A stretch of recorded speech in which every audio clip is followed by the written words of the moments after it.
भारत एक सांस्कृतिक पहचान है, एक सांस्कृतिक हजारों साल पुराना सिविलाइजेशन है। भारत की विशालता देखिए, 100 से ज्यादा लैंग्वेजेस, हजारों बोलियां। आप भारत में कुछ मील पर जाएंगे, हमारे यहाँ कहते हैं 20 मील पर जाने पर बोली बदल जाती है, कस्टम बदल जाते हैं, कुजिन बदल जाता है, पहनवेश पहनाव बदल जाता है। दक्षिण से लेकर उत्तर भारत तक आप सारे देश में विविधताएं दिखेगी।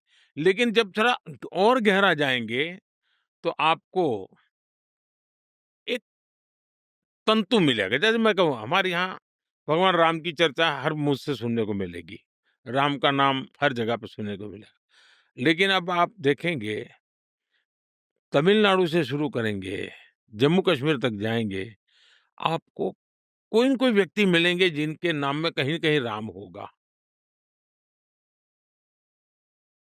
गुजरात में जाएँगे तो राम भाई कहेगा, तमिलनाडु में जाएँगे तो रामचंद्र कहेगा, महाराष्ट्र में जाएँगे तो राम भाऊ कहेगा। तो यानी ये विशेषता भारत को संस्कृति से बांध रखा। अब जैसे आप स्नान भी करते हैं हमारे देश में, तो क्या करते हैं,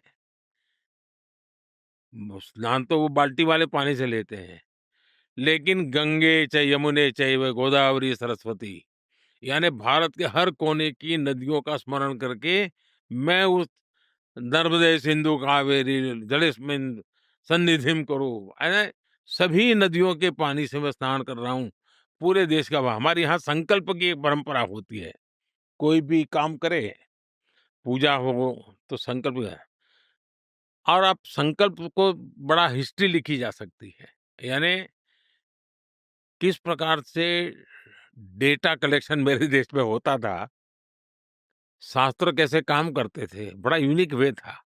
कोई संकल्प लेता है या पूजा करता है या मानो शादी हो रही है, तो पूरे पहले ब्रह्मांड से शुरू कर दे।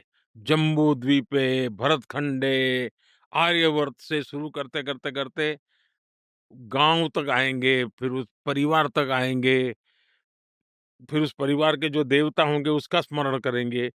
यानी ये भारत में और आज भी हिंदुस्तान के हर कोने में हो रहा है ये।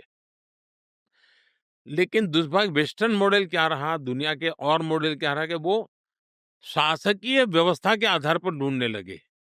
भारत में शासकीय व्यवस्थाएं भी कई प्रकार की रही, कई बिखरी हुई कई टुकड़ों में दिखाई देगी, राजा महाराजाओं की संख्या दिखाई देगी, लेकिन भारत की एकता इन सांस्कृतिक बंधनों से। हमारे यहाँ तीर्थ यात्रा की परंपरा रही, 4 धाम की शंकराचार्य ने स्थापना की। आज भी लाखों लोग एक स्थान से दूसरे जगह तीर्थ यात्रा करेंगे। हमारे यहाँ काशी में लोग आएंगे, रामेश्वर का पानी काशी, काशी का पानी रामेश्वरम करने वाले अनेक प्रकार के लोग आपको मिलेंगे। यानी एक प्रकार से हमारे पंचांग भी देखोगे तो आपको देश में इतनी चीजें मिलेगी जिसकी आप कल्पना नहीं कर सकते।